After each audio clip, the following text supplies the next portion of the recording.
Assalamualaikum warahmatullahi wabarakatuh. Selamat siang Bu Devi Cahaya dan teman-teman sekalian. Kami dari kelompok 2 yang beranggotakan Nuzula Umat Taqwa, Nadifa Dia Umamah, Rizkia Vandari, dan Restika Syafa Ambariza akan mempresentasikan materi dengan judul Kegiatan Bisnis Secara Global dan Perbedaan Budaya.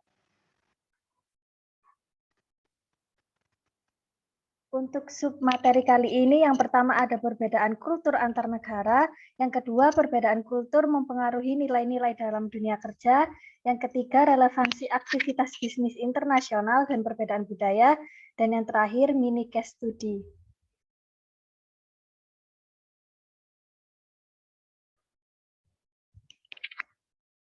Untuk yang pertama,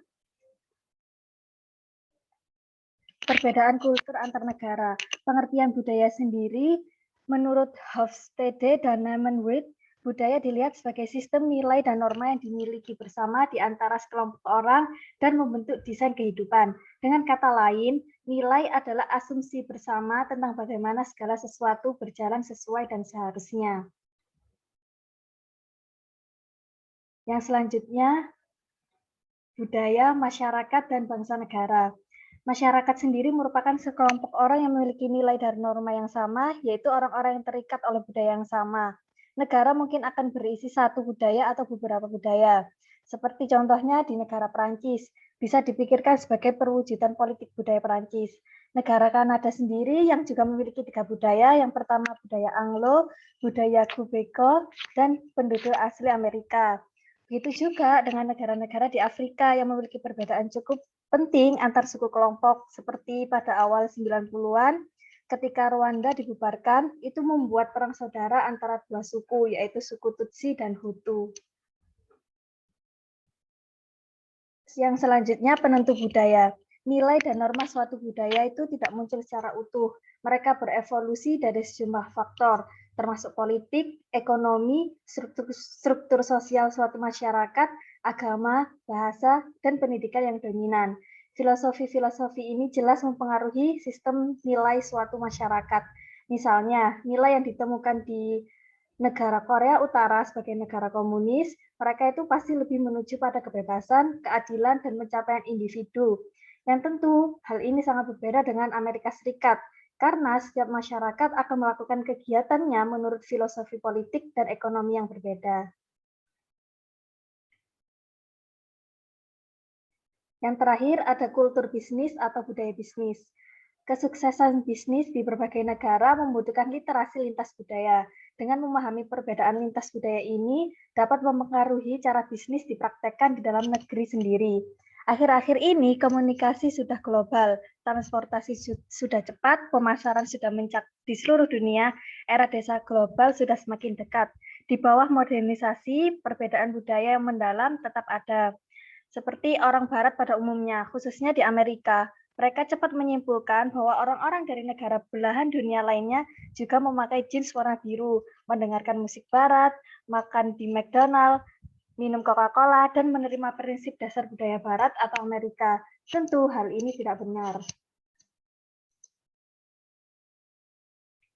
Materi selanjutnya akan dilanjutkan oleh teman saya. Baik, untuk materi selanjutnya yaitu perbedaan kultur mempengaruhi nilai-nilai dalam dunia kerja. Yang pertama ada nilai struktur sosial atau stratifikasi sosial. Pada dasarnya, struktur sosial suatu masyarakat itu mengacu pada organisasi sosial. Meskipun struktur sosial terdiri dari banyak aspek yang berbeda. Nah, di dalam nilai struktur sosial ini dibagi menjadi dua macam.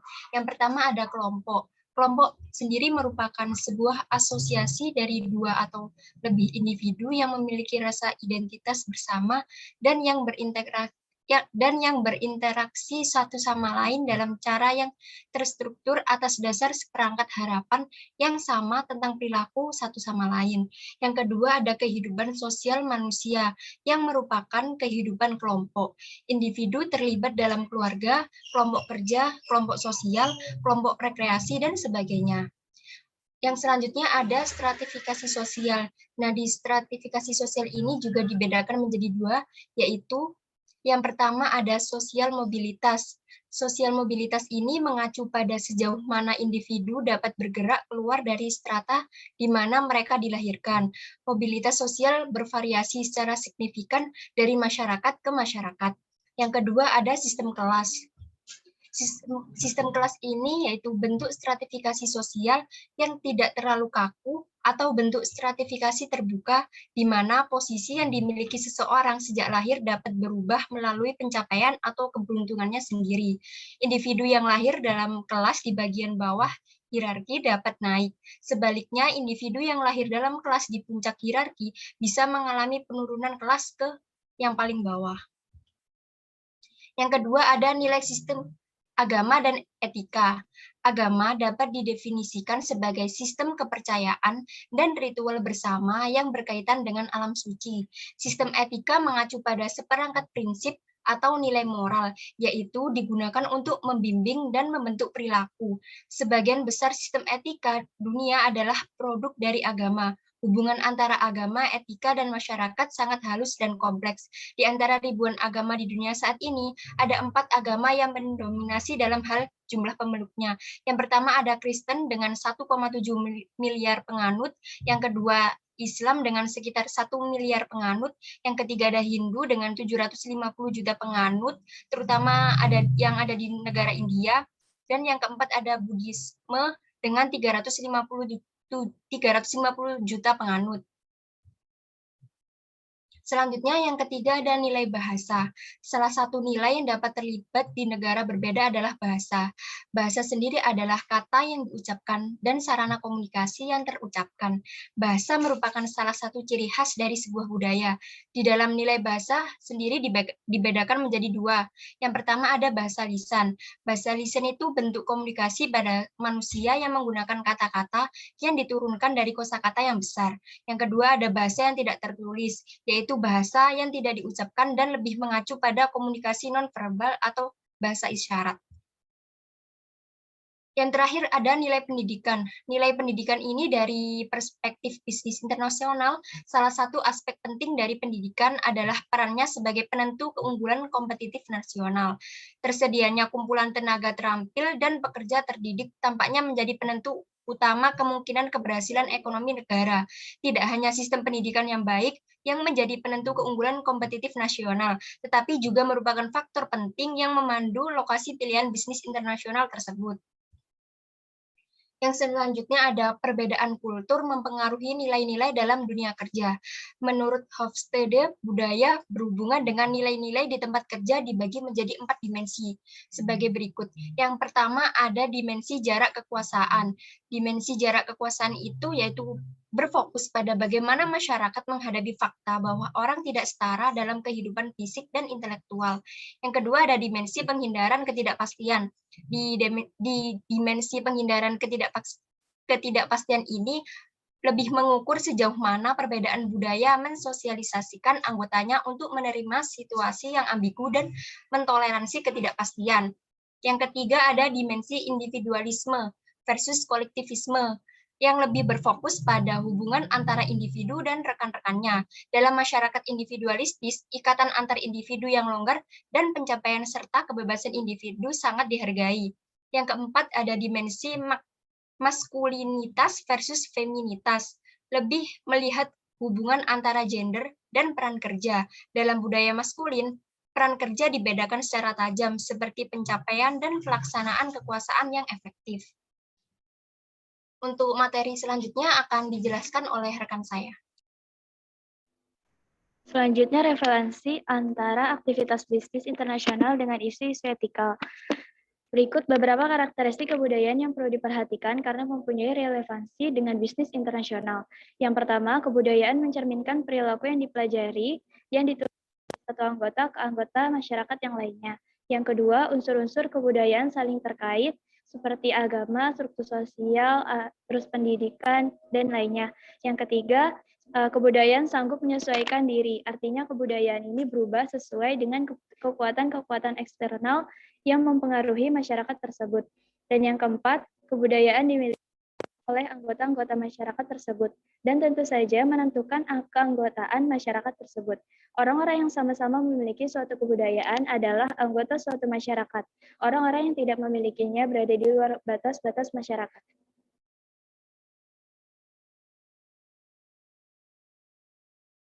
Selanjutnya, terdapat beberapa pendapat lain karakteristik budaya, diantaranya yang pertama dipelajari. Budaya tidak diwariskan atau bersifat biologi. Budaya diperoleh dari pembelajaran dan pengalaman. Yang kedua dibagi. Masyarakat adalah anggota dari kelompok organisasi atau pembagian budaya masyarakat.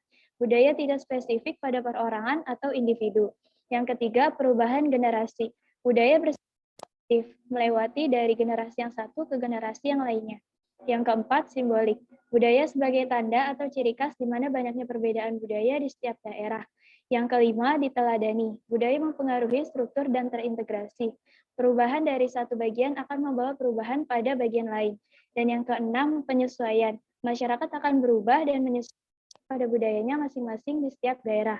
Karena perkembangan budaya terdapat di seluruh negara, sebuah pemahaman dari pengaruh budaya dalam perdagangan internasional merupakan hal penting untuk diketahui manajemen internasional.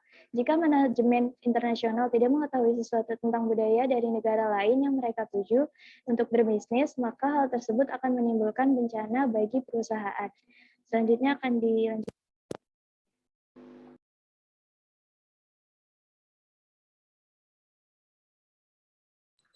Baik, selanjutnya adalah mini case study mengenai analisis kasus kegiatan bisnis secara global dan perbedaan budaya. Yang pertama adalah inovasi munculnya KFC di pasar Cina. Inovasi produk KFC pertama kali muncul pada tahun 1990 di Tiongkok. Inovasi produk ini menyesuaikan keadaan yang ada di Tiongkok. Sekitar pada tahun 2000, KFC mengajak sekitar 40 orang ahli gizi yang ada di Tiongkok yang kemudian membentuk Komite Penasihat Makanan Sehat KFC Tiongkok. Selanjutnya ada penyebaran atau ekspansi KFC di pasar Tiongkok. Penyebaran atau ekspansi di KFC Cina ini terjadi pada sekitar tanggal 12 November 1987 bertempat di Beijing. Negara Cina yang memiliki jumlah penduduk terbanyak di dunia menyebabkan ekspansi semakin terus berkembang. Menurut data website KFC, pada 5 tahun pertama di Beijing, mereka telah membangun 11 restoran. Selanjutnya, strategi adaptasi budaya yang dilakukan KFC di pasar Tiongkok.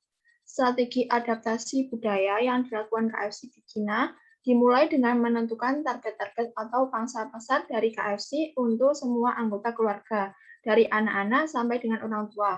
Adaptasi ini dibangun untuk menciptakan lingkungan gaya makan keluarga agar para pelanggan dapat merasakan suasana kehangatan layaknya di rumah. Selanjutnya, pengaruh budaya dari perusahaan KFC di pasar Tiongkok. Perusahaan KFC juga membawa pengaruh pada kebiasaan makan orang Tiongkok. Restoran-restoran pada umumnya memiliki tempat-tempat duduk dan taman bermain agar orang-orang betah di dalam restoran. Namun, pada tahun 2006, KFC memperkenalkan konsep restoran lantatur atau layanan tanpa turun karena mobilitas penduduk Cina yang tinggi, sehingga mempermudah konsumen KFC untuk mendapatkan produk secara cepat dan efektif. Sekian presentasi dari kelompok kami. Terima kasih.